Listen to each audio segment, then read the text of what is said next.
Aujourd'hui, sur le Clash, on reçoit Méfait.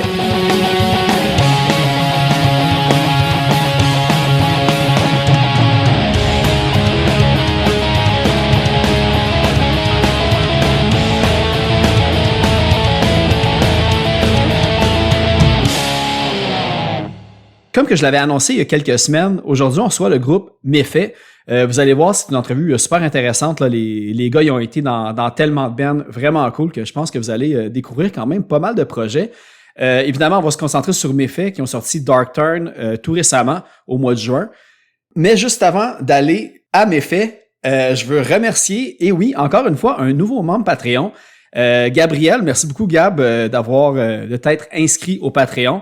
C'est vraiment super apprécié. Puis évidemment, normalement, quand j'ai un nouveau membre Patreon, je lui demande tout le temps s'il y a comme des trucs à plugger, s'il y a un band ou des projets que je vais encourager les gens à aller voir. Puis Gab, il voulait que je vous plug le groupe Slayer, excellent band, allez tout découvrir ça. Mais quand même, je vais quand même faire exprès de plugger son band aussi qui s'appelle Thick Glasses. Fait qu'évidemment, je pense que plusieurs personnes qui écoutent le podcast connaissent déjà Thick Glasses, mais si c'est pas déjà fait, allez écouter ça, évidemment. Moi, je suis un gros fan. Allez les suivre sur les réseaux sociaux. Allez acheter leur album sur Bandcamp ou allez l'écouter comme sur Spotify et toutes les plateformes. Pour ceux qui connaissent pas, je trouve que vous allez découvrir un excellent band. Alors, si vous voulez faire comme Gabriel, puis vous inscrire au Patreon et encourager un petit peu le podcast, c'est 3$ par mois. Puis vous avez droit, évidemment, à participer. Vous participez au concours, en fait, automatiquement. Même pas besoin de s'inscrire. Donc, des fois, j'ai de la merch des bands que je fais tirer. Vous pouvez gagner ça. Et vous avez les épisodes normalement, c'est au moins une semaine d'avance. Fait que, vous pouvez écouter un petit peu en VIP les épisodes avant tout le monde. Je vais vous faire une shameless plug. En fait, je suis dans un groupe, ça s'appelle La Dérape. Puis du moment que cette entrevue-là va être sortie, que ce podcast-là va être sorti, je crois que notre EP aussi va être sorti. Donc, vous pouvez aller voir ça. Ça s'appelle La Dérape. Le EP s'appelle Ville Fantôme. Donc, allez écouter ça, puis vous m'en direz des nouvelles. Évidemment, allez suivre le podcast aussi sur les réseaux sociaux. Partagez au plus grand nombre pour faire découvrir de la musique au plus grand nombre, évidemment. Et sans plus tarder, on va aller écouter une chanson de Méfait, de leur nouvel album Dark Turn. On va écouter la chanson Clouded.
On vient salut Émilien, Victor, Félix, Jean-Christophe, JC, Antoine.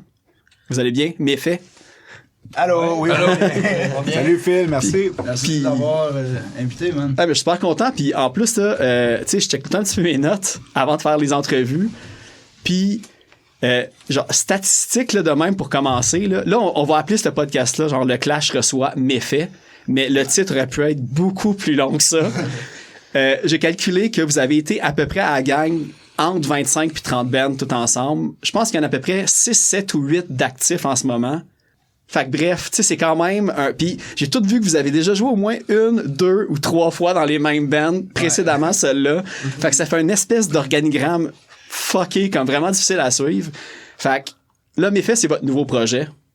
Comment que vous avez décidé de partir là, ce projet-là avec tout comme l'historique que vous aviez ensemble ou...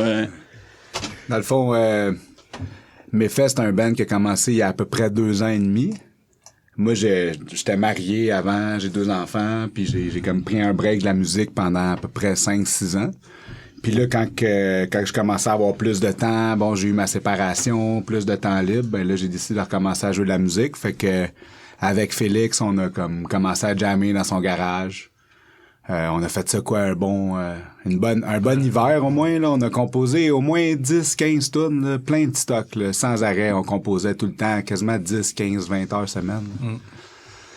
Puis à un moment donné, on a décidé de demander à des vieux chums de se joindre à nous autres. Puis dans le fond, Antoine, Émilien puis moi, on a joué ensemble quand on avait 16 ans dans notre premier band qui s'appelait Scum Punch. C'était du skate punk. Ça, c'était-tu comme officiellement votre premier band? À 16 ans, okay. Ouais, pas mal. Mais même là, tu sais, si on veut retracer l'historique, on peut le faire là, mais c'est ça que je fais. Alright. On y va historiquement, là. Je pense que le premier band, un peu avant Scum Punch, il y avait Joyful Bullets, right? Je pense que Joyful Bullets, ça a commencé en 2005. Mon hésitation, c'était-tu Outlast, Scum Punch ou Joyful Bullet en premier, tu sais? Je vais juste finir ma parenthèse. Ouais, exactement. Sinon, on va se perdre dans le crime. Méfait, c'est Scum Punch, qui est Antoine, Émilien, puis moi. Puis Joyful Bullets, qui est Félix, Victor, puis moi, dans le fond. Puis c'est pas mal nos 2 premiers bands de quand on était adolescents. Puis vu qu'on a joué ensemble vraiment longtemps, dans des années comme un peu charnières de notre découverte musicale, ben on a une bonne chimie, tu sais. Fait qu'on a décidé de se rejoindre pour faire Méfait 15 ans plus tard de nos premiers bands. Okay. Maintenant, si vous voulez, on peut faire l'historique de ces bands-là. Non, c'est ça, parce que, tu sais, un des trucs, puis là, tu sais, même, je relisais mes notes, puis même moi, je suis comme mélangé dans mes affaires que j'ai mis, parce que il y a une place que, je pense que c'était pour Joyful Bullet, ou pour Minimal Wage. Ça, je pense que c'est Félix qui était là-dedans. Ben, moi puis Victor, on était dans Joyful Bullets. À un moment donné, JC nous a rejoint comme deuxième guitariste. Puis, parallèlement à Joyful Bullets, moi puis Victor, on a parti un band avec d'autres amis qui s'appelait Minimal Wedge. Mais ça a été en parallèle de Joyful Bullets. On les avait les 2 bands en même temps. J'ai l'impression qu'à la gang, là, en 2009, à la gang, vous deviez avoir genre 10 bands en même temps. Là. Puis je regarde Victor, je pense que Victor, t'en avais comme 3 ou 4 en 2009. Là. Fait que ça va être un... Ils ont starté fort. Ouais, j'allais assister 2000 à tous les jours dans ce temps-là. Juste une parenthèse pour faire plaisir à JC. Il a aussi joué dans un show ou 2 de Minimal Wage. Ah, OK. Bon, voilà. C'était les 2. Merci, Félix. Parce que le truc que j'avais vu dans mes notes, c'était que souvent, les parents à Victor nous faisaient un livre de Boisbriand pour aller à Montréal. Fait que vous êtes comme... Vous 3, vous venez de la Rive-Nord, dans le fond? Non, c'est l'inverse plutôt. Mes parents... Puis des fois, les tiens aussi, Félix, dans le fond, nous, on vient de Montréal, puis... Les 2 autres gars qui étaient dans Minimal Wage avec nous, ils habitaient à Boisbriand. Mais en fait, je pense que Rod, le chanteur, il venait de Montréal, ses parents ils ont comme déménagé là à l'âge que tu peux pas déménager en banlieue. Ouais. Fait qu'on allait chez eux pour jammer quand même. Il y a jamais d'âge que tu veux déménager en banlieue. peut-être pas, mais... J'ai des regrets. Mais bref, c'est ça, le samedi, souvent, là, genre, mon père nous amenait à Boisbriand, on passait la journée là, puis on jammait, puis on allait tout le temps en belle pro. Ouais. Puis ça a l'air le monde fumait des battes devant le McDonald's. Le McDonald's? Ouais, mais là, il avait mis de la petite musique classique vrai, pour pas qu'on chill là. Ouais. Il met du Pink Floyd, il a arrêté dans la merde dans le crime. Hein? Puis le soir, souvent, c'était comme ton père qui venait me chercher. C'est mon beau-père qui venait me chercher, ouais. Ok, c'est ça. Puis, tu sais, disons, Scum Punch puis Joyful Bullet, c'était quel genre? Parce que, tu sais, avec tous les projets que vous avez eus, il y a autant du hardcore, il y a du oi, il y a du punk, il y a du punk comme plus rapide. Très influencé, je te dirais, on tripait bien sur les premiers albums de Rise Against. Ça, c'est Scum Punch. Ouais, Scum Punch, les albums de Scum Punch, on aimait bien, tu sais, les deux premiers Rise Against, 88 Fingers Louis, Good Riddance, Propaganda, tout ce qui était sur Epitaph, Fat Records, on tripait bien gros là-dessus. Ouais, Puis, Le classique d'une génération, dans le fond aussi. Là. On avait 15-16 ans, là, fait qu'on essayait de faire notre version de skate punk, Fat Wreck, Epitaph, puis that's pretty much it. Puis après, on a eu... au début, c'était juste avec JC qui jouait de la guitare, avec Carl Saint-Pierre qui est dans Force Majeure, qui est dans Private Hell. Puis après, il y a Stu qui a joint le band, puis c'est devenu beaucoup plus skate punk technique. Tu lui amenait plus une influence, plus quasiment prog metal, à The Drive-In, Propaganda, Strong. T'as capable de jouer toutes ces affaires-là. Fait qu'on est devenu un petit peu plus technique avec 2 guides vers la fin. Ben, moi, j'avais crissement de la misère à suivre Stu, là, honnêtement. Là. Ouais, Stu, il était comme vraiment un notch en haut, puis il était plus vieux. Tu sais, nous, on avait comme 16 ans, 17, puis lui, il avait 23, 24. Il avait déjà de l'expérience, il avait joué dans des bands. Mais il m'a appris beaucoup, Stu, à jouer de la guitare, à pick comme faut, là. Vraiment. Merci, Stu, de m'avoir montré à jouer de la guitare. Merci. Si nous écoute. Puis là, dans le fond, c'est pour ça que vous avez changé de nom à... C'est quoi? C'est-tu lui qui a changé de nom à Endeavor après? Endover. Endover, ouais. Endover, dans le fond, Carl est parti, je pense que c'était comme fin de On changeait de nom pour rien dans ce temps-là. Ouais, mais vu que c'était devenu comme un peu plus skate punk, Carl était parti, on avait un autre membre, c'était Max Lalonde qui jouait de la bass. Le gars qui vendait des... Puis, Martineau. Brouet Martineau. Shout-out à Brouet Martineau. Je me cherche des commanditaires. 6,99 sofa sectionnel. T'es cohérent. Fait que c'est ça, c'était dans le fond la continuation de Scum Punch, mais un peu plus technique. Je veux pas nous comparer à Will and Scream, mais c'était un peu plus dans ce genre-là. Vraiment technique. Wilhelm, Strung Out, des trucs dans Ouais. Mais en meilleur. Ouais, c'est ça. C'était en 2008, là. Puis on a fait une quinzaine de shows, tu sais. C'est drôle, juste avant de m'en venir ici, durant la pandémie, je me suis fait un historique de tous les shows que j'ai joués. Fait que je me suis préparé, j'ai regardé un petit peu. T'as un gros fichier Excel. C'est ça, fait que à 99%, j'ai tout, avec toutes les bandes avec qui qu'on a joué, puis des photos, des shows s'il y en a, puis tout. Tu l'as pas transféré à ça, le document? Ouais, il aurait pas fallu, là, j'aurais pas spawné l'entrevue pour comme putain. Puis aussi, c'est vrai, ça me fait penser parce que le origin story de cet épisode-là, c'est que, tu sais, à la base, il y a quoi, peut-être 2 ans à peu près, je faisais une entrevue avec The Nils. Puis là, tu sais, fait que j'ai interviewé Carlos, puis tu sais, Emilien était censé être là aussi et tout. Mais là, tu sais, à un moment donné, tu te dis, il y a tellement d'affaires à raconter sur The Nils que là, finalement, c'était devenu exclusivement avec Carlos. Fait que ça fait 2 ans qu'on a essayé de se trouver un moment pour ça. Puis, fait que... Tu peux remplir 3 podcasts juste avec Carlos. Il y a tellement c'est clair, là. D'anecdotes aussi. Ouais, c'est ça. Mais c'est cool que finalement on peut faire ça 2 ans après. Ouais, c'est clair. Mais de toute façon, même, c'est ça, je veux dire, même avec Emilien, je pense que j'aurais pu remplir 2 heures parce que à chaque band que je rencontrais, que je lisais des affaires que t'étais dedans, t'avais tout le temps un moment que c'était écrit. C'est comme une encyclopédie du punk. Il connaît tout sur tout. Tu sais, je pense que t'es comme un peu nerd out de musique comme moi aussi. Là. Fait que je pense qu'on va s'en aller dans des zones obscures. Les trucs que j'aime, je connais bien les affaires, mais tu sais, demande-moi des trucs d'un autre style puis je connais absolument rien. Ok, c'est ça. Les bandes que j'aime, tu sais, je sais qu'est-ce qu'ils ont bu pendant qu'ils ont tapé ça, puis la couleur du chandail qu'ils portaient pendant qu'ils ont tapé. Exact, mais c'est ça. Sinon, il y a bien des affaires que je sais pas aussi. Les bandes que j'aime, tu sais, je suis assez calé là-dedans. Là, non, c'est ça que je comprenais, puis je pense que c'est ça que c'est comme ton special feature. Ouais, super héros. Ouais, c'est ça. Mais c'est ça. Hey, puis pour parler de Méfait, en fait, comment que tu sais, on va dire les premiers jams ont commencé, puis que vous avez comme commencé à prendre goût du, tu sais, de sérieux, d'enregistrer de quoi, puis que tu sais que c'était pas juste pour le fun, que c'est devenu un projet complet. On a jammé un peu avec un autre chum aussi, puis là, ben, on voulait que ça soit plus sérieux, puis c'était pas. Puis notre autre chum, il vivait pas à Montréal, fait que finalement, on a décidé de checker avec le monde avec qui était prêt à faire de quoi de plus sérieux, puis de partir. Fait que là, on a comme nous, on a sélectionné 8-9 tunes, on était rendu à 20-25 compositions. Puis là, on a monté ça avec le reste du band, puis on a décidé de monter ça pour faire un record, puis on est rendu là. Fait que vous avez, comme, tu sais, Dark Turn, vous avez choisi vos préférés, ou il y en a même que vous avez volontairement gardé en vous disant que vous pourriez ressortir de quoi comme à moyen terme? Ils ont pas mal tout fait la cote. Je pense, à part, il y en a une qu'on a ditché. Non, mais nous autres, on avait peut-être le double. Vous autres avant. On a choisi pas mal ceux qu'on aimait mieux. C'est ceux qui étaient plus récentes un peu aussi, parce qu'il y en a nous, ça faisait 1 an déjà qu'on les jammait, pis tout. On a pris ce qu'on voulait, nos préférés, là. Puis à cette heure, on monte pas les autres qu'on a composés dans ce temps-là. on compose des nouvelles. OK. Puis dans le fond, c'est ça.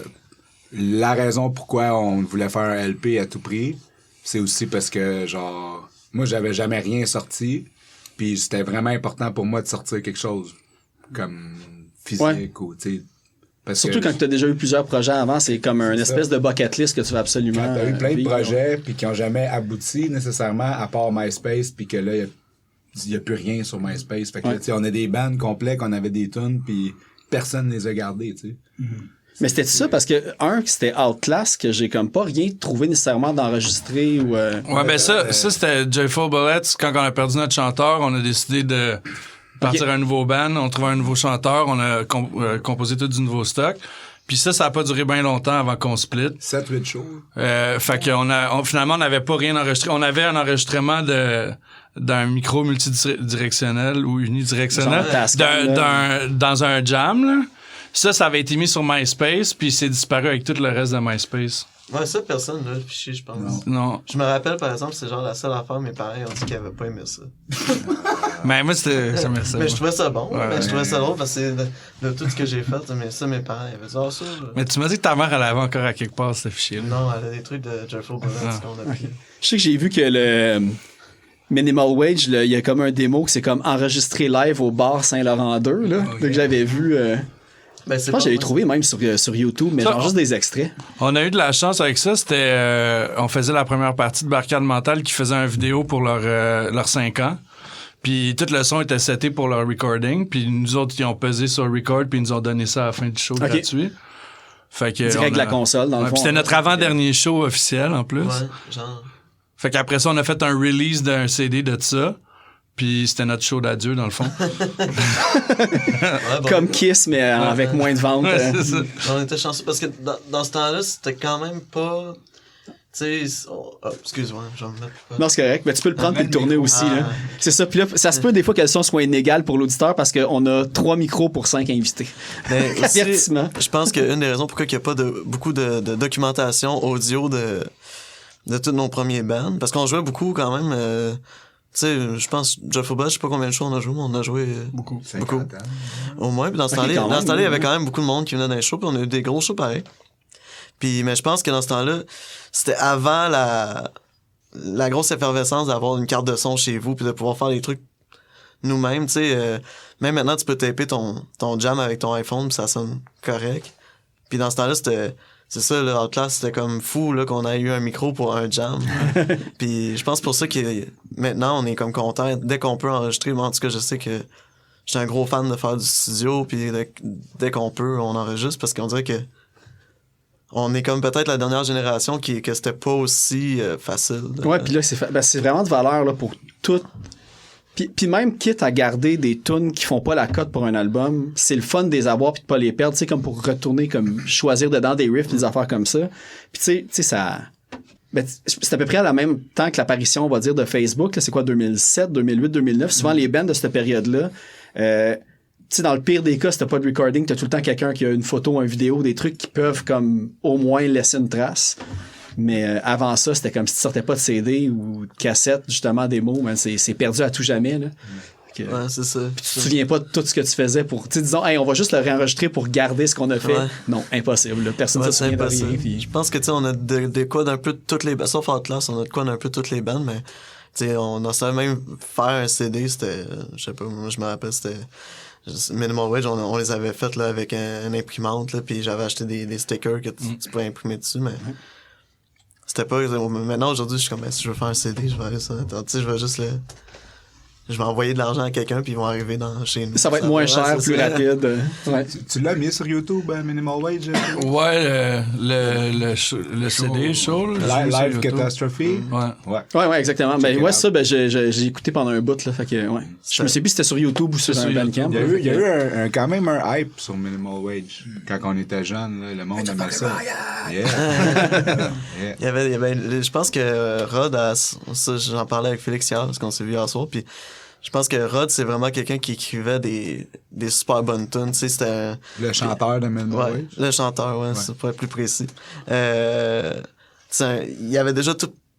il arrivait, il avait déjà des idées pour des tunes, pour des sujets. Riffs Là, avec je ses vais en faire textes. une qui est en espagnol, je vais en faire une qui est en français. Tu sais, il était bien allumé, puis ça...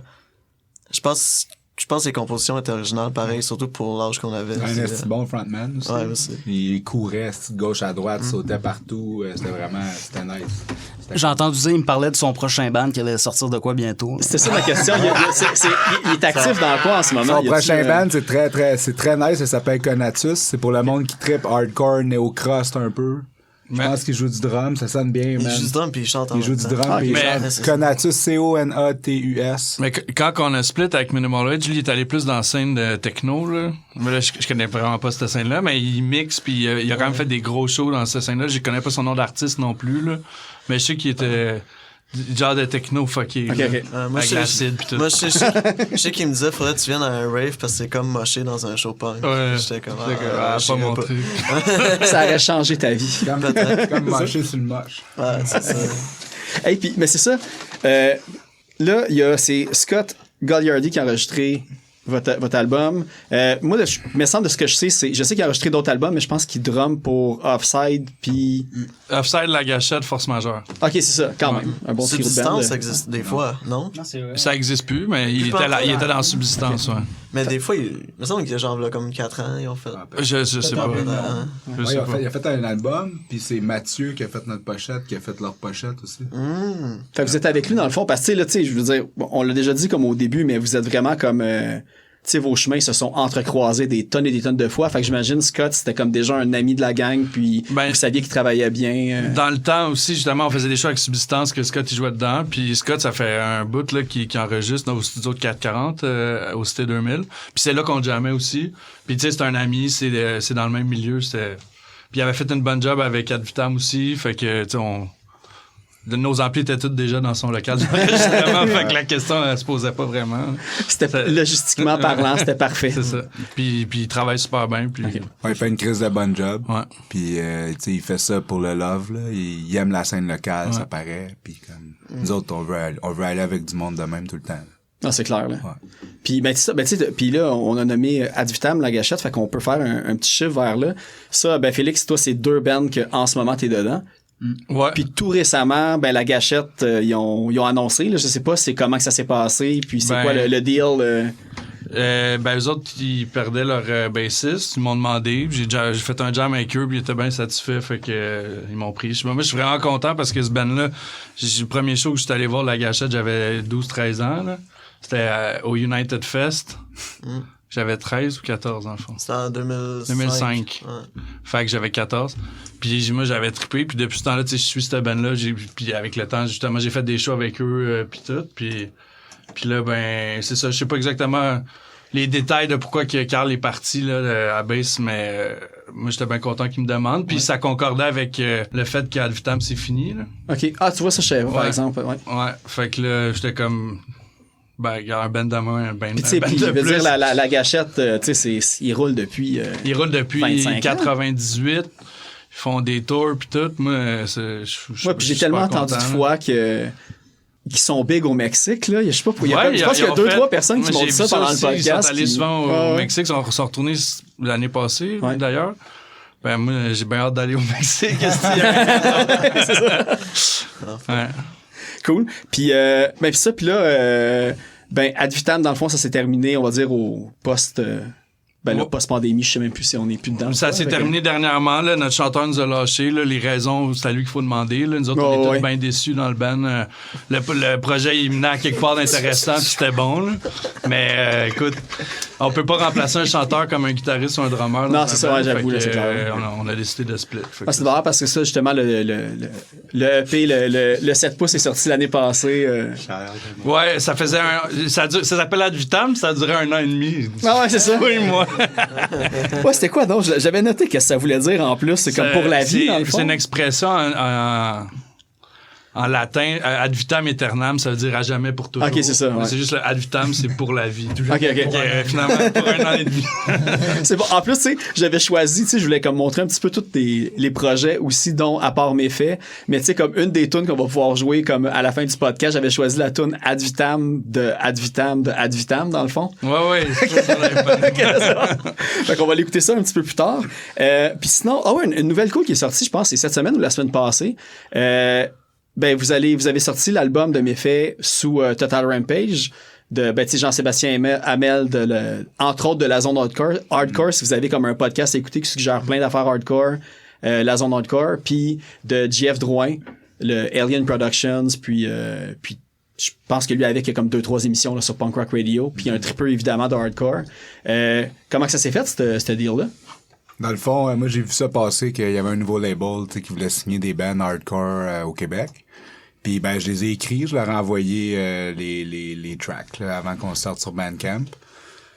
Je leur ai dit qu'on était bien gros intéressés, parce que nous autres on a tout genre payé de notre poche pour tout là, le artwork, le recording, tout. Fait que tu sais, comme là il faut sortir, mettons physique, ça coûte des sous encore. Fait qu'on on avait envie d'avoir quelqu'un pour nous épauler là-dedans.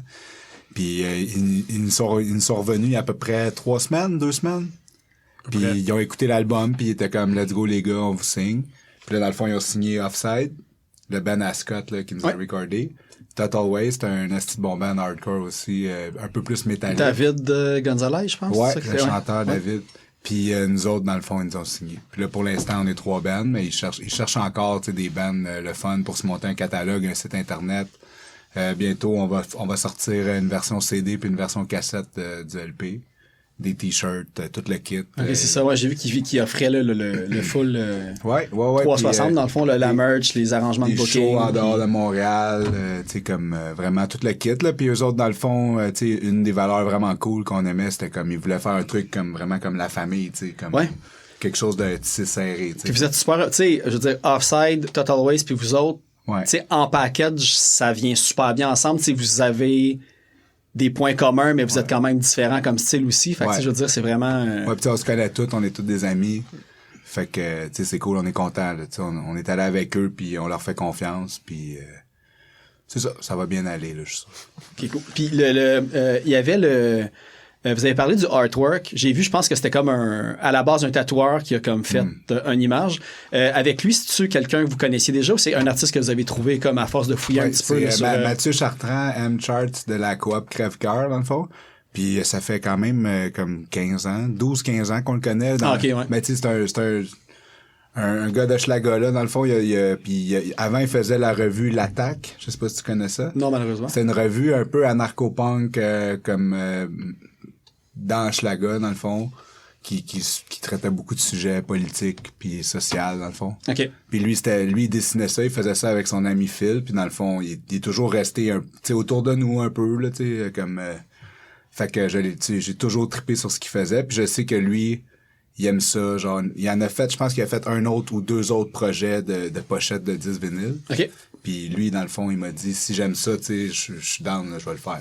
Est-ce que vous y avez donné carte blanche, dans le fond, ou il a comme un peu écouté les paroles? Tu sais, on voit que la pochette puis le titre Dark Turn, il y a comme un fait facile à faire. Au Atomic, puis on a pris un café, une bière, whatever, puis on a comme discuté un peu, puis on est allé vraiment comme spontané avec une des premières idées qu'on a eues.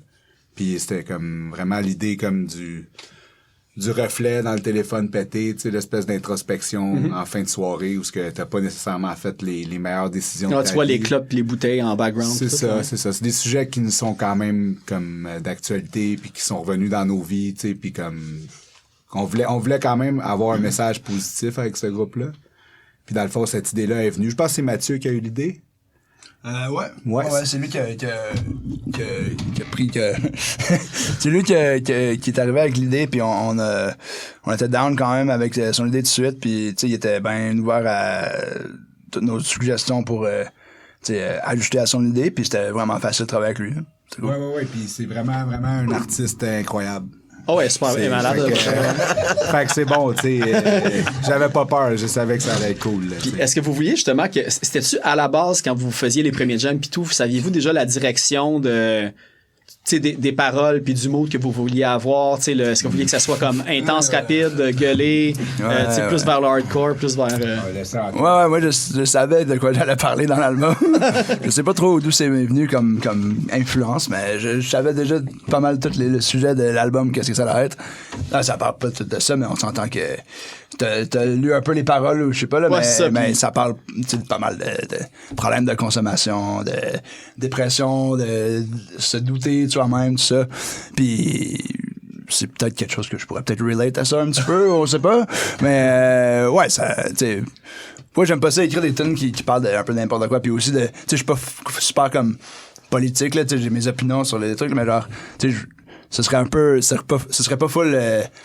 comme genuine, tu sais, genre sincère si j'écrivais des trucs full comme politisés, là. Fait que pour moi, c'était juste comme des sujets personnels, puis quelque chose que tout le monde peut un peu relate, là, que t'as eu des problèmes de même ou non, tu sais, tu peux appliquer ça à certaines affaires dans ta vie, puis dans mes faits puis dans mes autres bandes aussi, j'essaie d'écrire des paroles qui sont un peu universelles, mais quand même qu'il y a comme un certain mood que tu peux comprendre la perspective, tu sais.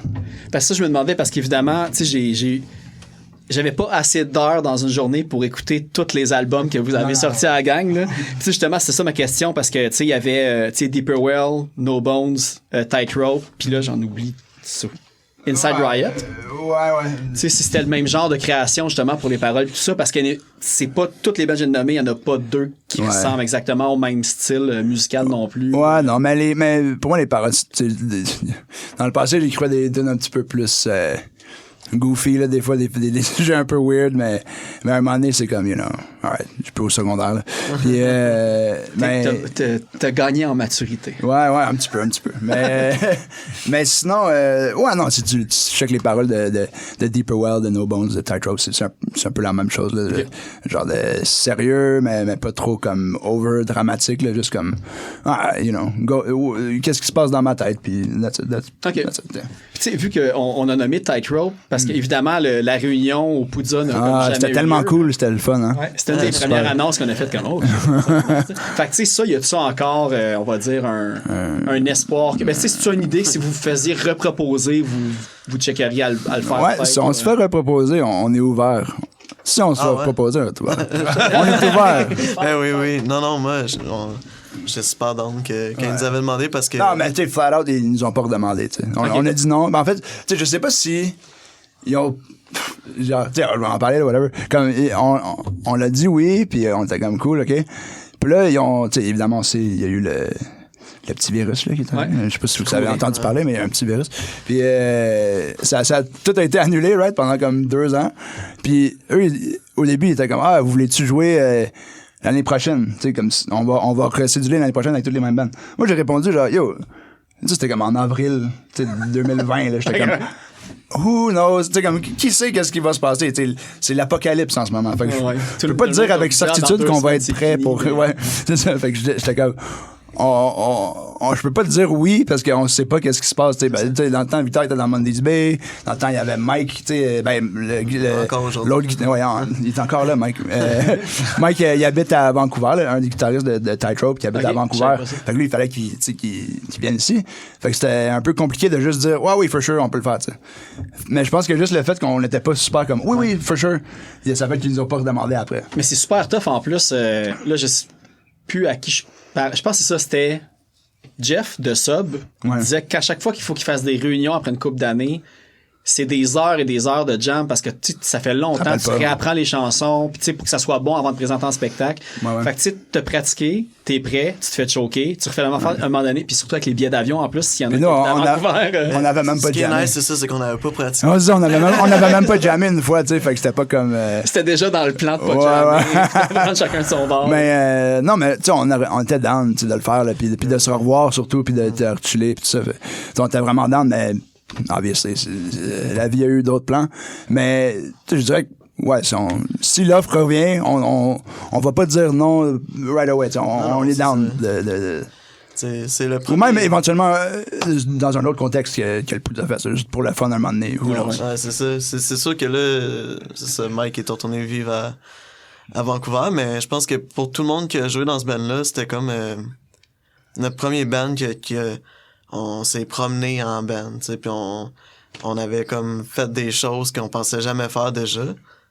Fait que je pense que tout le monde dans le band a comme un petit attachement à ça, que c'est sûr que quand le Poudin nous avait demandé, on avait fait que ok, on va le faire. Si c'est... Puis tu sais, pour ce qui est de réapprendre les tunes, mettons, je pense que c'est le premier band aussi que c'était quasiment mécanique, là, à la fin, là, on avait fait beaucoup de shows, puis je suis pas mal sûr que je suis capable de jouer au moins une tune. Ouais, parce que vous avez fait je sais que vous avez au moins été une fois en Europe, une couple de fois aux États-Unis. Il y avait quand même eu beaucoup de shows hors Québec qui avaient été faites. Là, fait que... Vous étiez allé en Europe pas mal tôt aussi. Tu avais aligné toutes les bandes Prevenge, Dig It Up, puis c'était vraiment early on, je pense, que t'es allé en Europe. On est allé début 2012, on est allé. Il y avait eu genre Brixton Robbers, il était allé.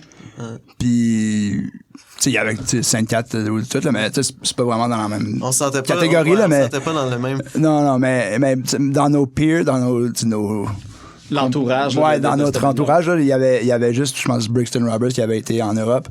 Puis dans les dernières années, là, je pense. Puis sinon, puis après ça, ouais, mais tu sais, le tour en Europe, c'est un peu ce qui a comme kill le band aussi. Ah, ça doit être rough, pareil. T'es 24 heures sur 24. En même temps, je pense que c'est parce que justement, en fait, le tour, la tournée qu'on a faite en Europe, c'est comme la première tournée qui a bien été, dans un sens. Ouais. Mais tu sais, relativement parlant, là, parce que genre, tu sais, moi, j'ai joint le band pas longtemps après que vous ayez commencé à jouer ensemble. Je pense, genre, peut-être, vous avez fait... Ouais, on a fait comme 2-3 jours. Hein, puis je me rappelle, tu m'avais dit, là, on va faire un band, puis on va en tour. Puis là, j'étais comme, oh, wow! Puis, comme pendant 1 an et demi, 2 ans, on a fait plein de shows devant personne. Tu sais, genre, le monde était comme, ah ouais, vous allez aux States, puis on était comme, ouais, mais on va jouer à Albany, puis Albany, c'était cool. Ouais, Albany, c'était la place qui était cool, mais quand on était comme on va jouer à New York, là, c'était comme, ok, nice, c'est sick, hein? Ouais, ça... Il y avait genre 5 personnes. C'est pour créer un hype quand vous revenez pour remplir une salle ici. Mais ça fait vraiment de quoi comme ça, en plus, quand tu joues à l'extérieur, on dirait... Mais ça te rode comme band, ça te met plus solide aussi pis tout là. Fait que... Ouais, puis on avait fait aussi une plus longue tournée aux États-Unis de genre 10 jours, que là-dessus il y a comme 4 shows qui ont chié. Puis ça devait être une des tournées les plus minables qu'un band a fait ever. On a essayé de faire une semaine de show puis ça a chié complètement. Juste une semaine, ça. Tu jouais avec Inside Riot au drum, c'est ça? Non, ouais, moi dans le fond, Inside Riot, je jouais du drum dans Inside Riot. Vous avez fait une tournée Inside Riot puis j'étais là comme... Mais j'étais pas dans Inside Riot, c'est après que je sois dans Inside Riot. C'est bon, parfait, c'est bon. On était bon. Ça t'as joué dans le dernier seulement. Dans le dernier. Inside Riot. Non, moi j'étais au début. Genre, au début, ok, c'est l'inverse. Ouais. Moi j'étais là, dans le band pendant comme peut-être 6-8 mois, puis on a fait plein de shows, mais là, après j'avais une job, j'allais à l'école, puis je jouais dans 2 bands qui étaient quand même actifs. Puis là j'étais comme, il faut que j'en choisisse un. Je voyais aussi Inside Riot que ça a quand même assez roulé aussi beaucoup. Là, ouais, c'est ça, puis j'aurais pas pu faire tout ce qu'ils ont fait après, puis Tightrope, puis l'école, puis la job. Puis tu sais, ça s'offre-tu encore aujourd'hui de... Parce que là, je voyais aussi comme No Bones, là, je checkais que vous êtes allé en Europe aussi. Ouais. Mais comme après moins d'1 an que le band était formé quasiment, là, j'ai l'impression. Ouais. On a fait... Vas-y.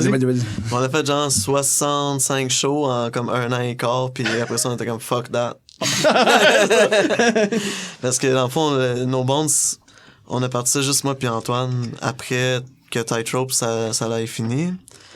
Puis on était comme ok, mais là on avait fait genre des bons contacts, puis Tightrope on commençait à avoir des bons shows, genre, puis on était comme Chris, on va essayer de capitaliser là-dessus. Non mais tu sais, on était comme Chris, on a fait tout ce job là. Puis le monde en Europe, il était pas tant nécessaire. Tu sais, ceux qui ont sorti nos disques, qui nous ont booké à tourner, on est genre venu ici, puis on est comme, le band n'existe plus finalement. C'était-tu tout Housebreak ou.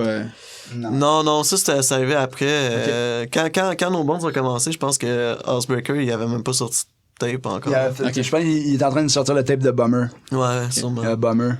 Mais, qu'est-ce que c'est? Pour le. Ouais, quand on est allé quand on a starté, quand on a commencé No Bones, c'était comme un peu comme une.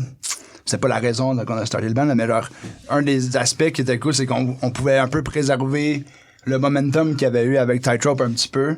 Parce que c'était comme Victor dit, on a joué pendant longtemps en avant genre de personnes.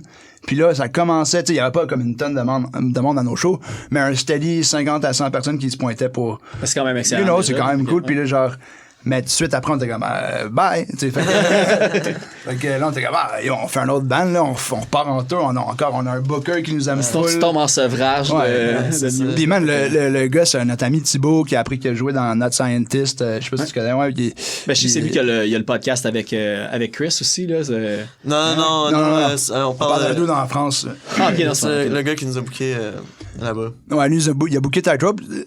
Puis genre, Tightrope, là, tu sais, on était vraiment pas... Personne nous connaissait, là. Puis lui, c'est vraiment juste qu'il est randomly tombé sur le band. Puis genre, sincèrement, il aimait full le band au point où est-ce qu'il voulait tout faire la job pour nous apporter. Il nous a drivé, il a booké tous les shows, il nous a tout arrangé, les garanties, tout ça.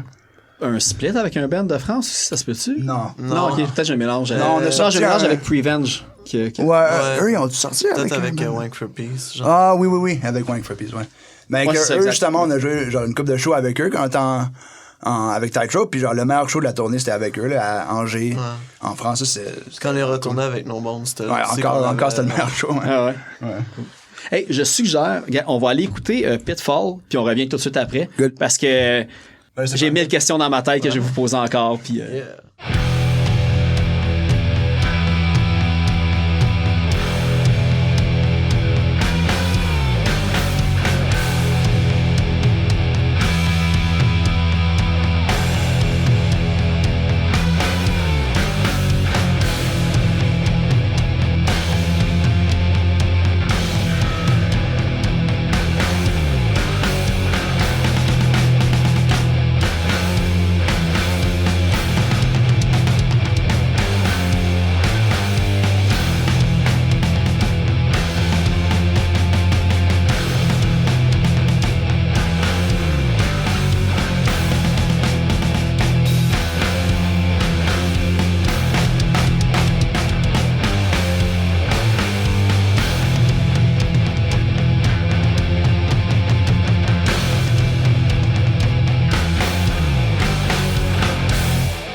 Là, c'est comme une espèce de back and forth de Méfait et plein d'autres bands. Là. Ouais. Une autre de mes questions pour Méfait, c'était est-ce que, parce que je pense que toutes vos bands ont toutes été en anglais majoritairement. Là, tu sais, il y a...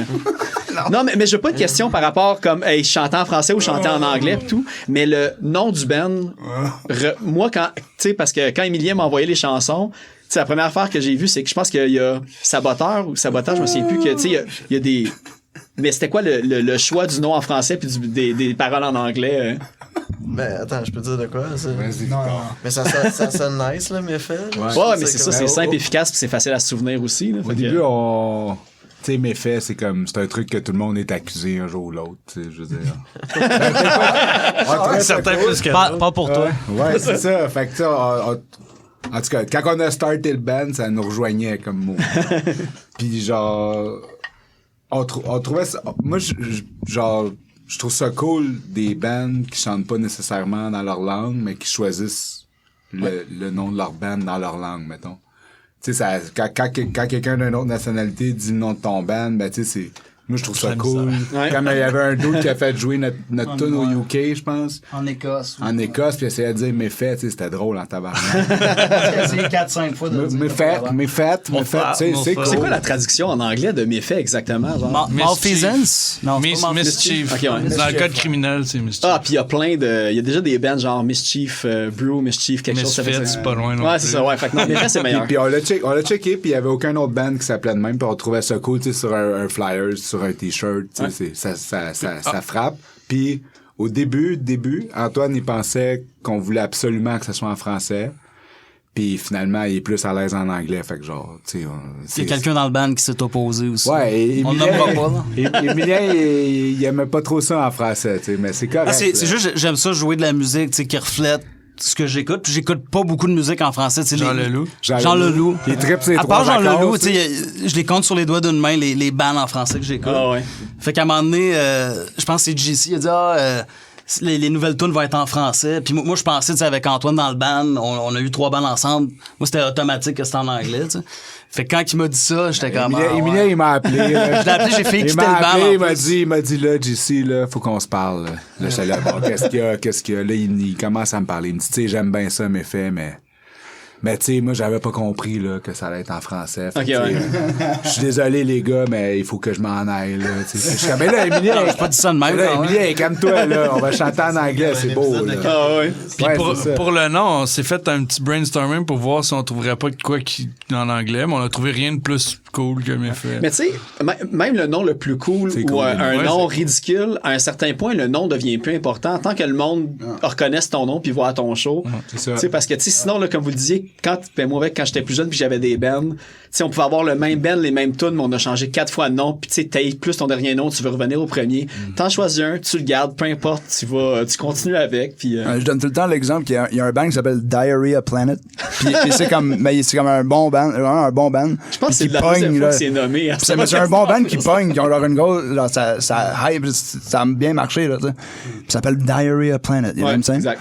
What the fuck? Mais fait, c'est cool, c'est mystérieux. T'sais, nous, on sait que ça veut dire, mais pour tout le monde qui parle pas français, t'sais, on dirait pas que c'est punk. C'est pas comme si on s'appelait Social Youth ou des noms de bandes que tu sais que c'est ça va être Joyful Bullets, you know? Je trouve que c'est comme c'est mystérieux, puis je trouve que c'est cool. Juste un nom. Mais puis aussi pour les titres, là, t'as nommé les titres, là, c'est un peu un troll. C'est un peu comme un. Ben au début, je voulais que tous les titres soient comme des noms, des mots, tu sais que tu peux dire en anglais puis en français, puis c'est le même mot là. Mais j'ai juste run out d'idées après quelqu'un qui se rend deux. pas compte que tu sais qui écoute pas trop les paroles puis qui écoute juste le mood puis il est là comme c'est en français ou en anglais puis là la personne parce que mon référent c'est le nom est en français, le titre est en français, mais les paroles sont en anglais. C'est quoi pour les tripeux là de The Office là, c'est la fameuse question, est-ce que Stanley a une moustache ou pas? Puis personne le sait. Fait que ça aurait pu être ça comme ça en français. L'effet Mandela. Exactement.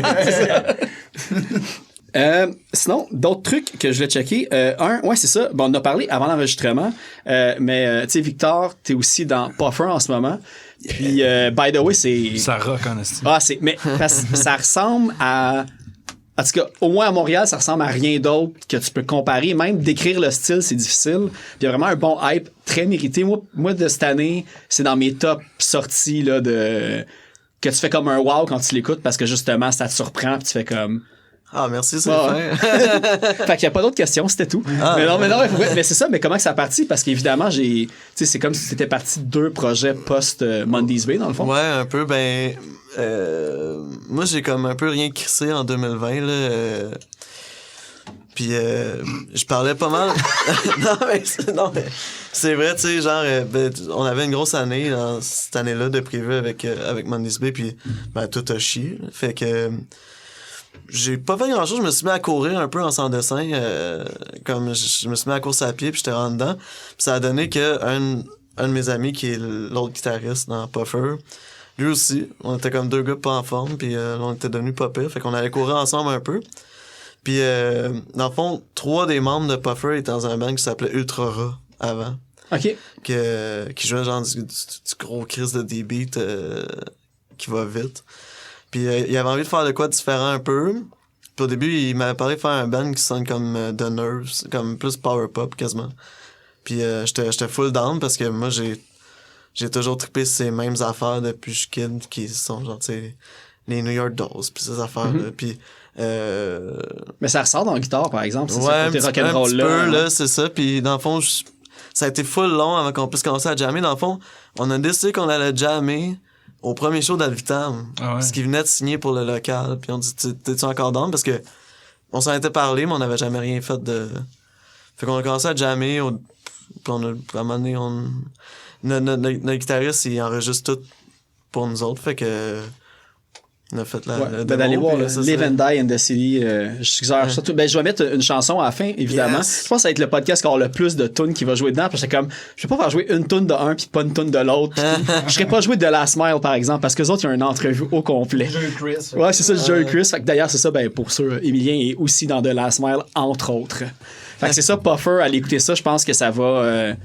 Ça peut juste surprendre n'importe qui, je pense. Étant donné que dans la scène québécoise, montréalaise, t'sais, vous pouvez jouer avec plein de types de bands, mais vous autres tout seul, je pense pas qu'ils vont vous dire hey, ben, ça ressemble à tel ou un tel. C'est la voix du chanteur, moi, comme je la trouve magique. Là, c'est, je sais même pas comment décrire la voix du chanteur. C'est comme gueuler rauque, mais gras en même temps, mais comme...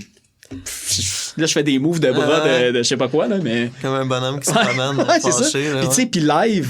sa voix reflète comment il agit sur stage aussi, j'ai l'impression. Fait que, ouais.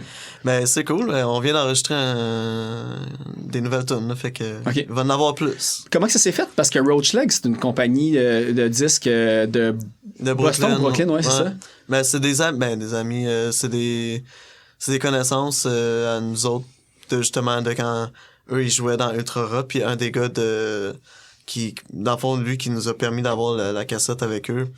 Il vient de Montréal, puis avant ça, il jouait dans plein de bands ici. Puis on lui a envoyé juste parce que c'était notre ami, là, c'était pas pour qu'il nous sorte un tape, mais on lui a envoyé pour qu'il l'écoute, puis il a fait c'est ça que on va sortir des tapes, puis c'est un peu grâce à eux que on a été, tu sais, le démo il a quand même beaucoup joué sur YouTube et tout, mais c'est sur, tu sais, moi en tout cas tantôt on me disait que c'était pas vraiment ça, mais moi je trouve on a été posté sur un channel qu'il y a beaucoup de monde qui suivent, que ça allait créer un truc naturel. Il dit ça, mais leur vidéo, c'est genre dans le top 5 dans le channel. Puis toutes les autres dans le top 5, ça fait une couple d'années que ça a été posté. Puis votre shit, ça fait 3-4 mois, 5 mois maintenant. Il y a comme une couple de projets de même qu'on dirait que c'est créé, puis que c'est un peu... Tu sais, c'est beaucoup... T'sais, là, maintenant, c'est beaucoup ces réseaux sociaux. Puis j'ai l'impression... Ben, tu sais, beaucoup toi, Victor, je voyais comme des groupes que, tu sais, c'était pas nécessairement... Il y a plein de bands qui ont pas de Facebook ou qui ont plus rien sur Bandcamp, puis c'était tout sûrement un hype bouche-oreille live. Puis tu sais, Puffer, justement, c'est un exemple que...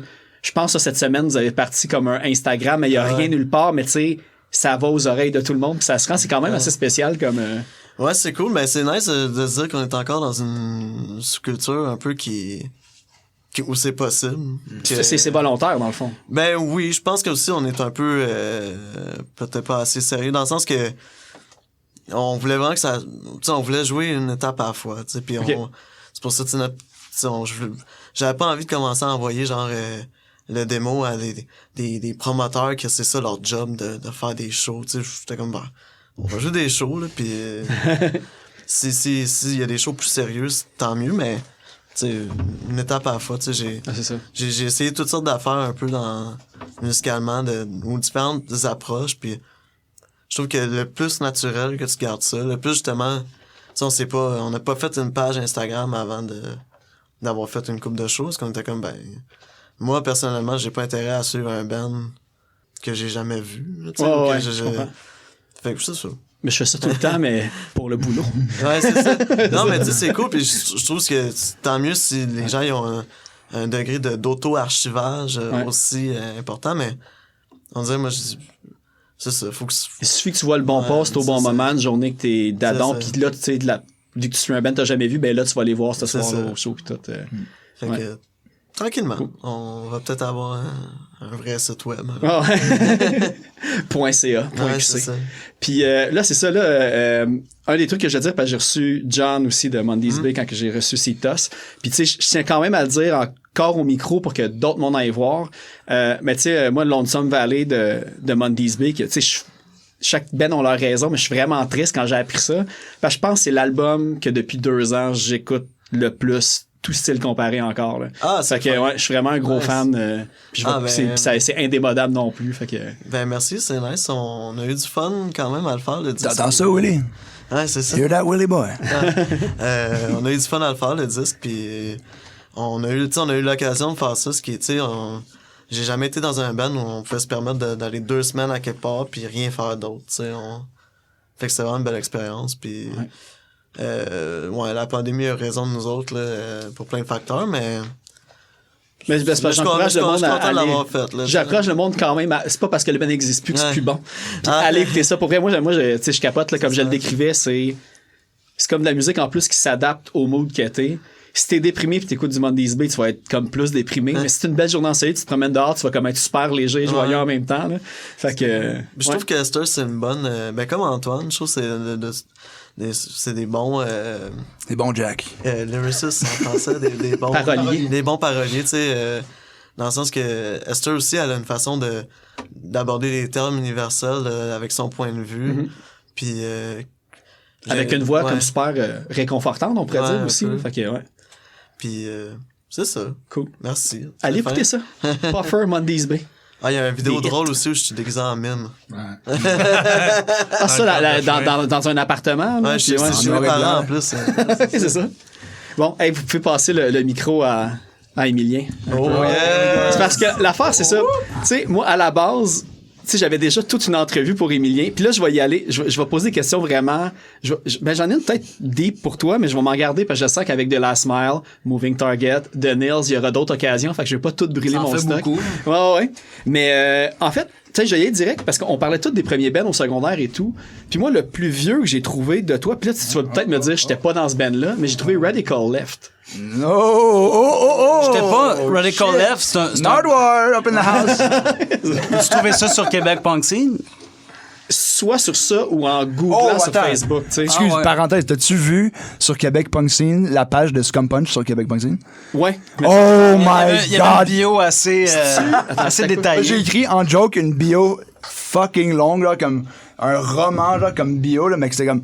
And another practice. Je dis comme genre. Mais c'est-tu là-dedans que vous avez trouvé un autre guitariste dans un Battle of the Band ou quelque chose de même? Ouais. Comme, si t'as lu genre une longue histoire, là, c'est vrai qu'il a écrit sur Québec Punk Scene, genre en joke. Je dis là, tu sais, on disait des chansons perdues à cause des réseaux sociaux pis qu'est-ce qu'on n'enregistrait pas.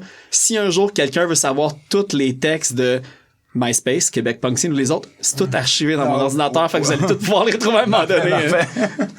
Fait que c'est ça, fait que c'était là-dedans ou... Je vais démentir la rumeur. Non, j'étais pas là-dedans. Ah, okay. J'ai juste fait un show, puis je pense qu'on avait joué au Café L'Inconditionnel. Ah, ça se peut, ouais. Puis tu sais, c'est toutes ces bandes-là, tu sais, Scum Punch, Minimum Wage, Joyful Bullet, Radical Left, on faisait toujours des shows à l'Inconditionnel. On a dû jouer là 10-15 fois, tu sais. OK. Puis non, ça, j'avais juste fait un spectacle avec eux, un show. C'est un one-off, là. 2, je pense, non? T'as pas joué 2 fois? Je pense que c'était juste un show. Mais c'est tout à l'Inco, fait que ça aurait pu être 1 ou 2, mais... C'est le summum de ta carrière, je pense. Je pense que ouais, moi aussi. Après mes faits, je dirais que c'est ça. Je pense que t'as jamais tapé ça. Non, je pense pas. Shout out to Wolf. Oh! And also Germ. Radical Left, c'était le premier band à Germ qui a joué dans les ordures ioniques. Puis il ne joue plus. Non, il joue dans Liminal. C'est un genre de projet un peu emo post-rock avec des petites touches à la verse un peu. Là, comme, c'est bien bon, allez checker ça, Liminal. Puis il y avait Wolf qui chantait. Wolf, ouais. Puis il y avait Tikal. Tikal, c'est son frère, ça? Le demi-frère à Germ. C'était cool, puis qu'est-ce qui est... remplacé. Qu'est-ce qui est vraiment fucking drôle, c'est qu'on jouait des shows avec eux quand on avait comme 16 ans. Puis c'était vraiment nos amis, tu sais. Puis là, dernièrement, on a move in dans le local à Chris, à Cité 2000. Puis on voit encore les graffitis, ces murs de Radical Left, parce que c'était leur local d'il y a 12 ans. Ah ouais, OK. Là, c'est une bonne idée, ça, de faire des graffitis à Cité 2000. Il y a un setlist de Radical Left décrit sur, direct sur le mur du local. Ouais. Fait que c'est drôle. Tu sais, on retourne dans ce local-là des années plus tard. OK, ouais. Puis, faut pas oublier Wolf, il avait fait un featuring dans Scum Punch aussi. Sur People's Opium, il chantait sur cette tonne-là. C'est vraiment inside baseball. Tout est dans tout, ouais, c'est ça. Hey, mais c'est ça. Mais là, je vais y aller comme plus en surface, fait comme des questions que même quand on se croise dans les shows et tout, j'ai jamais osé poser parce que je me dis je veux les avoir comme on record naturellement. Puis ben, je veux dire, Emilien, t'es chanceux, tu joues dans Moving Targets, un band on va dire qui existe depuis maintenant 40 ans, je pense que c'est 82 le band c'est fort. Puis dans The Nils, c'est comme band légendaire montréalais et tout. Je sais pas si tu veux me compter, on va commencer par The Nils, comment tu t'es ramassé à drummer dans le groupe? Moi, j'étais vraiment un gros fan des Nils. C'était un de mes bands préférés dans les 10-15 dernières années. J'avais tous les albums. Pour moi, Alex Soria, c'est le meilleur songwriter que Montréal a jamais eu. Puis je suis pas gêné de le dire. What? Puis j'étais un gros fan d'Alex Soria. Puis tu sais, je savais que le band avait repris. Ils ont fait un album réunion, je pense, après 25 ans, Shadows and Ghosts. Puis je trouvais ça bon. Je les avais vus en show. Puis je trouvais que c'était un album solide malgré le fait que l'âme du band était plus là. Oh, ouais. Ils ont vraiment fait une bonne job. Puis dans le fond, je les ai rencontrés. Je faisais un show avec mon autre band, Sangomaz. On jouait aux Catacombes. Puis c'était Sangomaz, les Nils, puis Sonny Vincent. OK. Puis je me rappelle, je drummais avec Sangomaz, puis je voyais les gars des Nils qui me regardaient drummer sur le side du stage. Puis je me rappelle, j'étais un petit peu intimidé. J'étais comme, Chris, les gars des Nils sont en train de me checker. Puis après le show, j'avais jasé un petit peu avec Carlos. Puis je pense que il y avait eu mon numéro de Steph, qui était le chanteur de Sangomaz. Okay. Puis il y avait besoin d'un drummer parce que leur drummer, Jean, leur drummer original, c'était les derniers shows qu'ils faisaient, tu sais. Fait que, anyway, j'ai parlé avec Carlos, puis il m'avait demandé d'auditionner, puis à cette époque-là, j'avais comme 4 ou 5 bandes. Fait que là, j'ai dû dire, hey man, tu sais, merci d'avoir pensé à moi, mais j'ai 4-5 bandes, puis no way que je peux être dans un autre band, tu sais. Puis je me rappelle, dès que j'ai raccroché, j'ai fait comme fuck, tu sais, je viens de turn down un de mes bands préférés, tu sais, ever. Ben, tu as sûrement pas pensé sur le coup en disant, tu sais, t'as vraiment juste vu ton horaire, t'as fait non, mais après t'as fait comme, quel band je vais laisser tomber pour rentrer dans The Nils. Ben, c'est ça, j'ai tout de suite regretté ma décision, puis je l'ai appelé, je pense, la journée même ou le lendemain. J'ai dit, gars, fuck it, laisse-moi au moins faire un trial, puis je vais essayer, puis on va voir ce que ça va donner. Puis c'est ça, ça fait 6 ans et demi, je pense que je suis dans le band maintenant. C'est-tu Sangomaz qui a écopé? Non, en fait, récemment, il y a comme finalement l'album que ça faisait 4 ans qui était pas sorti et sorti. Ouais. Ça fit, me semble, avec au moment qu'Emilien est parti. Je pense que c'était le band qui est devenu justement Bussière, qui est en train de porter le t-shirt en ce moment, pour ceux qui voient que j'ai appris tantôt que t'as joué avec eux autres pendant un temps. Je pense que c'est eux que j'avais lâché parce que c'était vraiment des bons gars, Term, Alex, c'était super le fun, mais ça faisait comme 1 an et demi qu'on cherchait un chanteur puis qu'on n'arrivait pas à trouver. Fait que je pense que c'est ce band-là qui a écopé pour les Nils. Mais non, c'est ça, ça a été super fun, surtout cette année-là. On a fait des gros shows, on a joué au Rockfest, on a joué au Club Soda pour un hommage à Bob Dylan. On a fait des cool gigs. Pis, mais tu sais, puis l'autre truc aussi, parce que tu sais, là, tu parles beaucoup des héros, ben tu sais, je veux dire que t'étais fan de The Nils et tout. J'ai vu, ben tu sais, premièrement, est-ce que c'est toi qui as enregistré la chanson pour l'hommage à Joey Span? De NRBQ? Ouais, c'est ça? Ouais, ça c'est moi, qu'on a fait l'année passée, là. Quand c'était comme Chris Spedding qui avait réalisé, t'as-tu essayé d'aller de le rencontrer ou de parler au téléphone? Je t'avoue, je connaissais pas vraiment Chris Spedding, à part du fait que je pense qu'il a enregistré le démo, je pense, des Sex Pistols. Puis tu sais, c'est lui qui avait produit l'album des Nils, de Self-Titled, en 87-88. Mais à part de ça, je le connaissais pas, tu sais. Je le connaissais pas. Puis je pense aussi qu'il y avait try-out pour... Non, il y avait Turn Down les Rolling Stones. Ah, pour vrai? Ouais. Okay, quand même. Je sais pas si Carlos te l'avait dit quand t'as fait le podcast mais avec lui. Sûrement pas, sinon, mais ça, c'est le genre d'affaire que je me serais souvenu.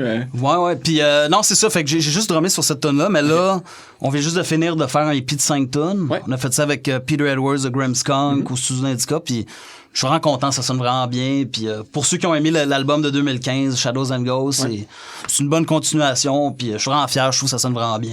T'as-tu des dates? Ben ouais, c'est ça. Puis en plus, on dirait que je sais pas si t'as des dates de sortie où vous attendez peut-être d'avoir comme avec une compagnie 10 ou quoi pour le release. Ça reste un mystère. Je sais pas trop qu'est-ce qu'on va faire avec ça. Là. On vient de finir d'enregistrer, fait qu'il reste le mixing, mastering puis tout ça. Mais c'est ça, on est en train de regarder qu'est-ce qu'on va faire. Là. On sait pas encore quel label va sortir ça. Mais, ouais. Puis j'ai vu une vidéo. Puis là, je voyais mal si c'était toi le drummer ou pas. Puis c'était au Barfly. Puis John Kastner a chanté avec The Nils Ouais. C'était moi, ouais. Il y a deux occasions que John Castner est venu.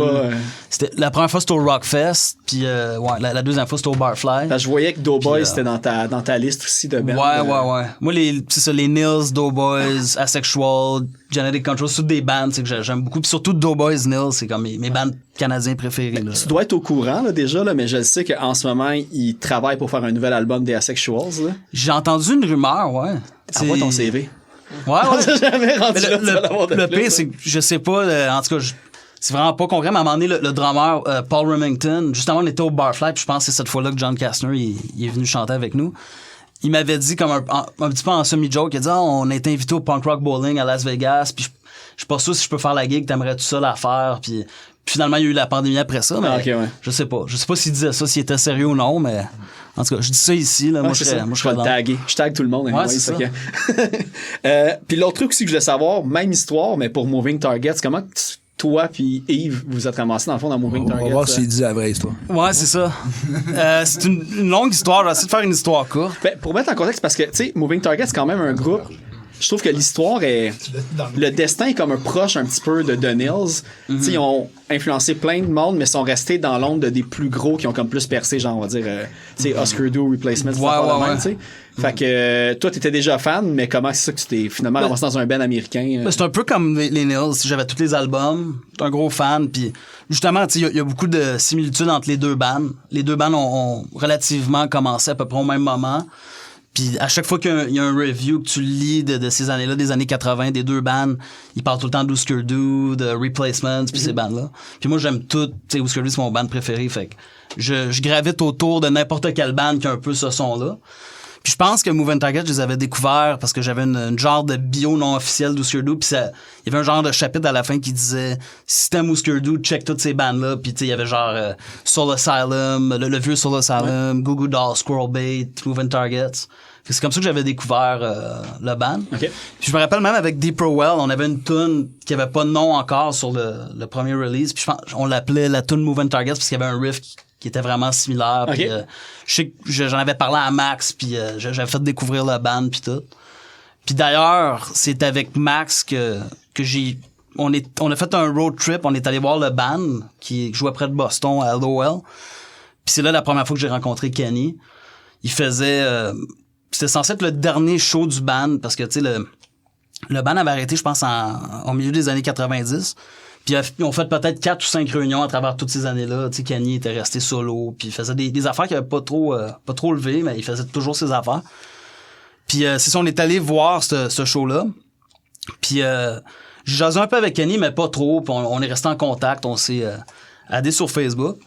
Puis là, littéralement 2 ans après ça, sur un coup de tête, je sais pas pourquoi, j'écoutais l'album Burning in Water, le premier album. Puis moi, le drummer, Pat Brady, c'est comme...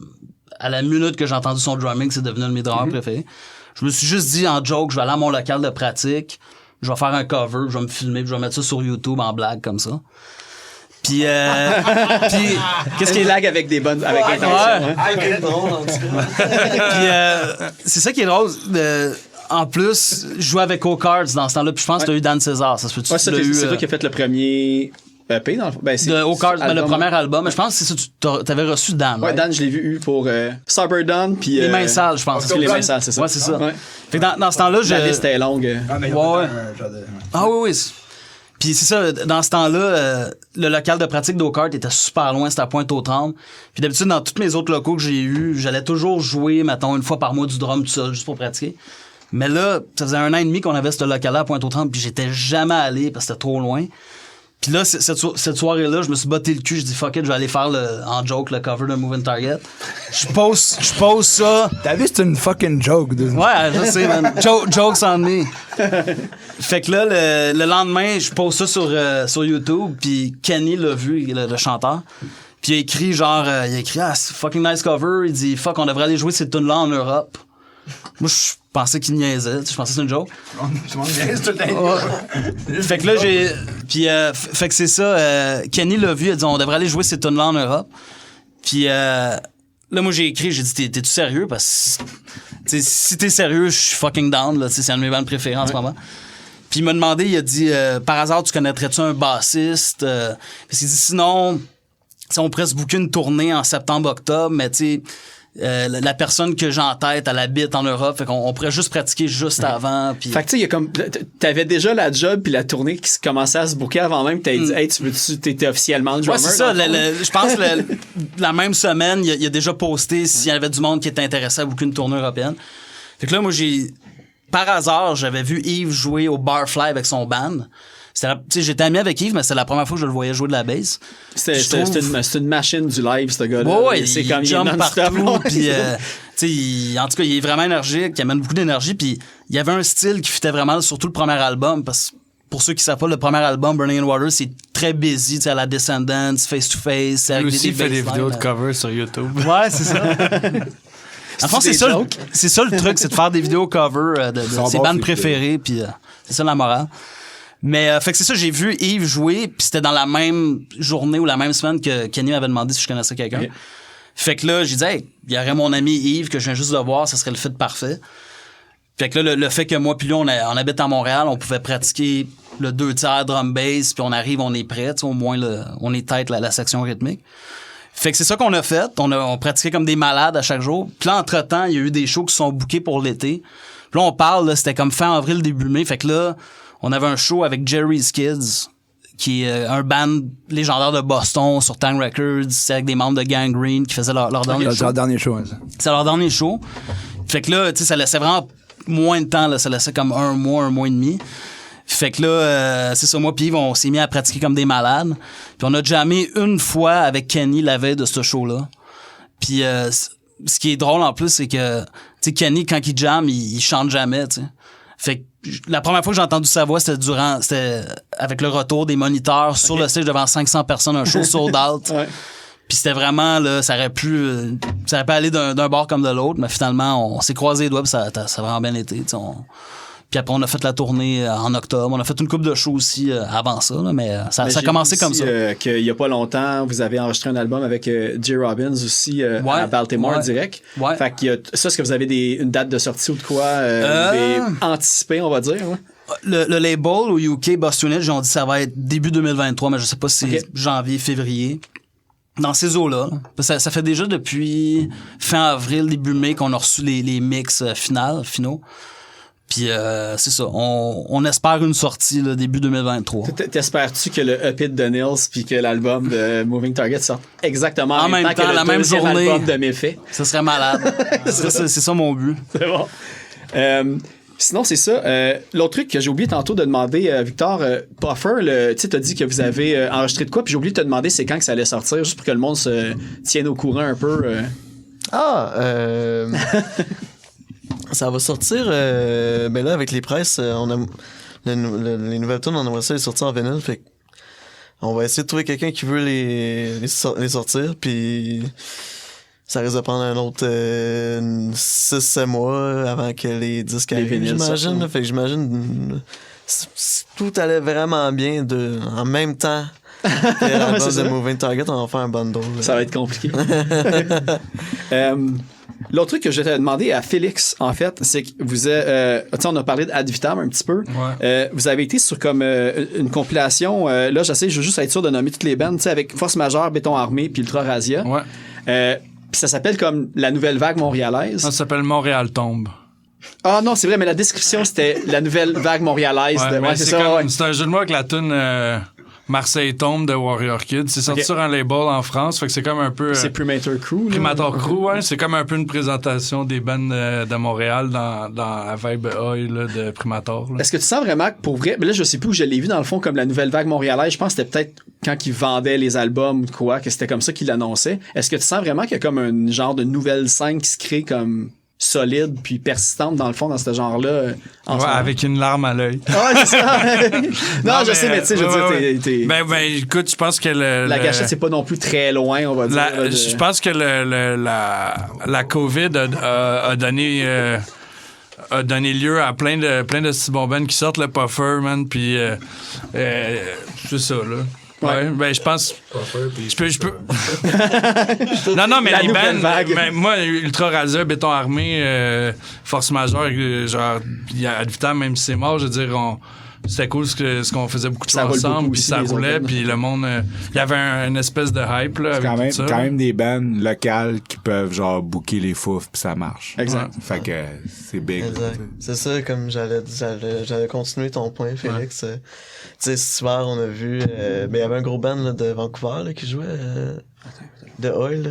Bishop Green. Ouais, le band Skinhead pour la télévision. Mais on dirait que moi, j'ai bien aimé ça, mais je trouvais que c'était peut-être un peu trop bon, dans le fond.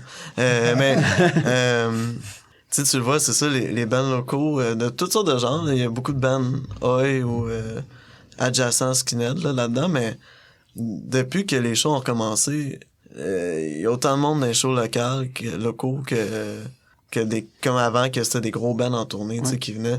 J'ai mes amis dans Prowl qui ont fait leur lancement vendredi passé au Fouf, puis il y avait du monde à pu finir, puis j'étais comme Chris, tant mieux. Mais c'est aussi que Pro, c'est un band qui ont comme popé de même. Puis là, d'ailleurs, je vais plugger de leur chanson à la fin parce qu'il y a tout le temps la suggestion du blog Les Insoumises.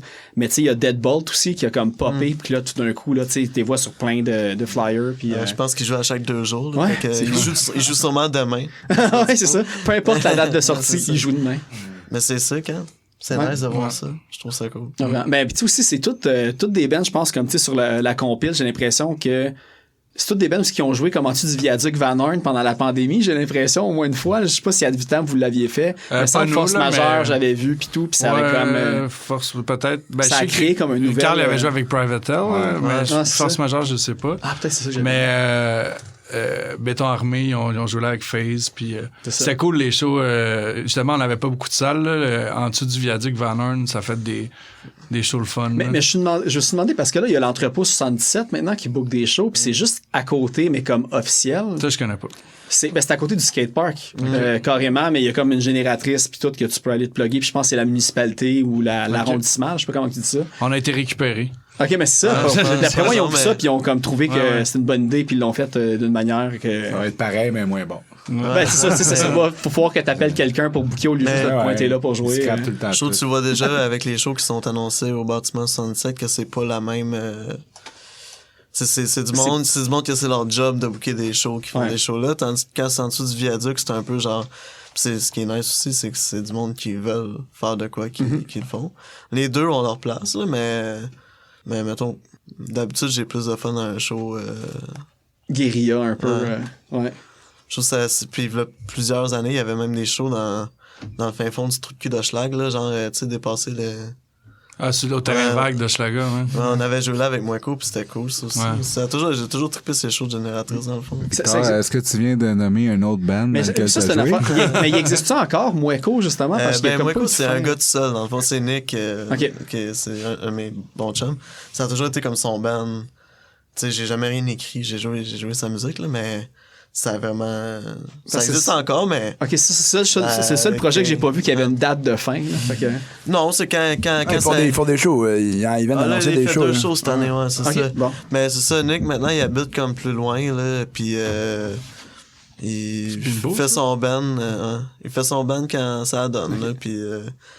mais c'était cool, on a fait un LP avec eux, puis c'était... Je le trouve bon. J'ai-tu oublié un band actif que t'as, Victor, encore en ce moment? Non, juste dans Puffer puis Méfait à cette heure. Il y a pas comme... Ben, tu sais, j'ai vu qu'il y avait du monde qui disait comment ça serait le fun, comme une réunion de Nuke puis des affaires comme ça, puis tout, puis tu sais, c'était comme pas fermé non plus, mais... Ah, ben, Nuke, sérieux, on a eu ben du fun, mais je pense que je sais pas, là, je dis pas que c'est non pour toujours, mais... Je trouve qu'on a fait un peu le tour de... Tu sais, on faisait...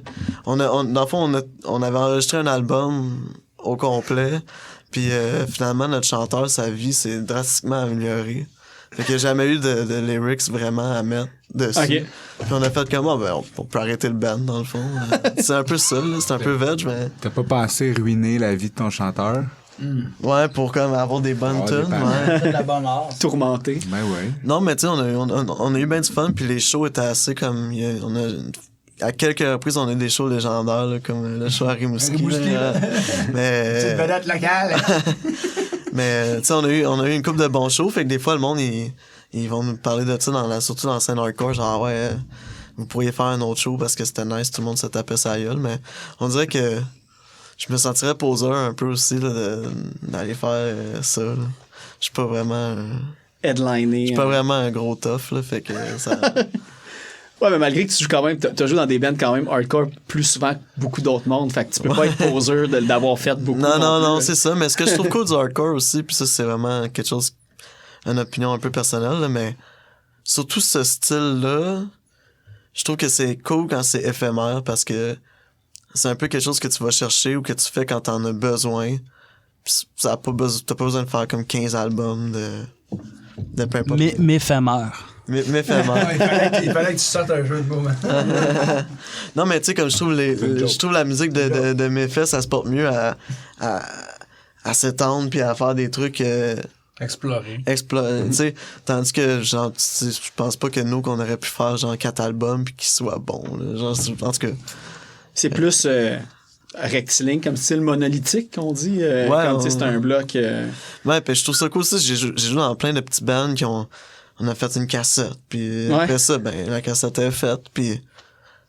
T'as pas vraiment besoin d'en faire. Non, mais t'as pas besoin d'en faire un autre, là. Mais ça, je me demandais, tu sais, au nombre de bands que vous avez fait comme un démo, 2 EP ou de quoi, comme, y a-tu quand même une ambition de Méfait de comme le faire plus longtemps que ça pour, tu sais, je checkais la moyenne de vos sorties, j'étais comme, mais là, faut que ça dure plus longtemps, là, c'est bon. Pis, moi, perso, je dirais un peu comme GC, qu'il disait que, je veux absolument sortir de quoi. Moi, comme, tu sais, j'ai fait Tightrope, No Bones, Deeper Well, etc., mais j'ai jamais fait d'album complet, tu sais. C'était tout des 2, comme tu dis, genre 2 EP and done. That's it. Moi, j'étais comme, on fait un album, là. On sort tout de suite un album, mais c'est fuck it. Puis, on l'a fait. Une affaire de... Ouais, on a fait Tightrope, vous avez tout regroupé vos tunes, genre, à un moment donné. Ouais, c'était comme un CD qui avait les 2 EP, mais ça compte pas vraiment comme un... Exclusif à la fin. Two Things at Once. Ouais, c'est ça.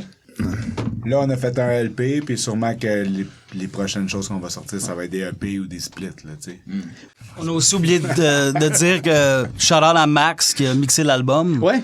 C'est Scott l'a enregistré, puis Max il a fait le mix puis le mastering. Max qui a reçu de Sita Spidehouse. Puis d'ailleurs, c'est juste ça, juste pour faire un shout-out. Deeper Well aussi. C'est ça, avec Antoine, on jouait. Celui qui a fait la route à Boston pour Moving Target avec toi. Ouais, c'est ça, dans le fond. On devrait donner plus de crédit. Il a changé ma vie, qui est une joke. Je pense que ça fait le tour, mais je suis pas certain. Il y a comme trop d'affaires. On peut finir sur la com d'Emilien. Non, ouais, c'est ça. Ma vie qui est une joke. Merci, Max, t'as changé ma vie. Mais pour vrai, je pense que ça fait pas mal le tour. Je pense qu'il va y avoir... tu sais, je sais pas si parmi les auditeurs, il y a du monde qui, à chaque fois qu'on nomme un band ou de quoi, qui vont le voir puis qui vont écouter. Mais là, je pense que je viens de vous créer comme une playlist de 40 heures minimum de tout ce que vous faites écouter. J'ai déjà dit aussi précédemment, pour finir, on va aller écouter la tune Ad Vitam du EP Ad Vitam du groupe Ad Vitam. On va aller écouter aussi Live and Die in the City de Puffer. Ah, sick. Puis pour la suggestion des Insoumises, j'ai nommé Deadbolt tantôt qui ont sorti un démo, puis on va écouter Natural Born Hater. Sinon, l'autre truc, là on a parlé un petit peu Daniels, Moving Target, Puffer, les sorties à peu près. J'oublie-tu de quoi? Y a-tu d'autres choses que les autres vous voulez plugger? Des shows? Nous, avec Ad Vitam, on avait un split en production. On va le sortir posthume, même si la band n'existe plus, mais ça devrait sortir début 2023 sur Primator Crew. Okay. C'est ça. Ouais, ça va être un gros mois de janvier, on dirait. Ouais. Reunion d'Ad Vitam pis tout, non? Non, ben, c'était un split avec Accra, un band de France. OK. Puis il reste des cassettes du Pill Session que vous avez fait? Oui, c'est vrai. Non, il nous reste des EP, par exemple, une trentaine, Puis vingtaine. plein de chandails. Ouais. OK. C'est quoi on n'a pas d'autres shows aussi dans le à fond, Sherbrooke ou près de Sherbrooke? On a un show le 19 août avec Disruptive, c'est le même nom. Self-Control. Avec les deux. Disruptive, puis Self-Control au trackside. Ask a Punk, là, c'est un petit loft au Fatal. C'est où? Ah, Il y a un punk, tu m'as pas dit. faut demander à un punk. Un punk à micro fermé. C'est ça. Sinon, on a un show le 4 septembre. Au Gabouali, avec ma gang de Gabouali. chum dans le bois. Ça, faut que tu tasques un punk. Ça, c'est Ask a Punk en esti. Ask a punk with a pick-up. Tu vas te rendre. Bonne chance de trouver ce show-là. Puis Demande à un Gabouali. C'est vendeur. sinon, that's it. Pour l'instant. On va une couple d'autres shows in the works, pas confirmés, mais d'ici la fin de l'année. On va en faire. Suivez-nous sur Facebook. Facebook, Instagram, Effet 514. Ouais, c'est ça, tu sais, je le dis souvent je le dis souvent en début, en introduction, mais pour vrai, quand que le podcast part, faites pause, ou tu es capable d'écouter un podcast et aller faire autre chose en même temps anyways, allez suivre la page, allez comme enregistrer l'album sur Spotify, parce que souvent, le monde, j'ai l'impression que si tu le fais pas tout de suite, tu le feras jamais. Fait que c'est vraiment une bonne affaire à faire. Fait que, comme je disais en intro, je le dis en conclusion, allez suivre les bands. Dès que vous entendez de quoi, allez les checker, parce que, tu sais, à un moment donné, ça, il y a des shows qui passent, puis des événements cool. Puis souvent, quand on nomme plusieurs bands dans un podcast, il y a des shows de différents bands nommés qui vont jouer ensemble. Fait que ça fait comme plein de manières de découvrir plein de trucs. Puis, c'est la meilleure affaire de la musique, c'est d'aller voir des shows, évidemment. Après, écouter des podcasts de musique. Là, ça, c'est notre affaire. Yeah. Non, ok, c'est bon. J'étais comme, bon, c'était pas une aussi bonne joke qu'il y a. C'est une joke que la vie. Fait que pour vrai, ben, merci beaucoup. Puis allez écouter Méfait, évidemment. Puis All the Best. Méfait, Offside, Total Waste, Total Rampage Buffer, Records. Deadbolt, Ad Vitam, Moving Targets, La Gâchette, The Nils, The Last Mile. Allez écouter Wesley's, The Wesley's, le band à Will, c'est bon. C'est bon. J'ai donné des bands à taguer. Conditions Apply. Ouais. Qui viennent de sortir un album il y a pas longtemps non plus aussi. Les Beatles. Là, Smashers. Là, je vais faire un fade-out avec tous les noms qu'on a, puis en allant écouter la musique. Mais pour vrai, gros merci. Merci à toi. Merci à toi, Matt. Merci, Phil. Merci. Merci.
You've had everything handed to you on a silver fucking platter and you're still complaining?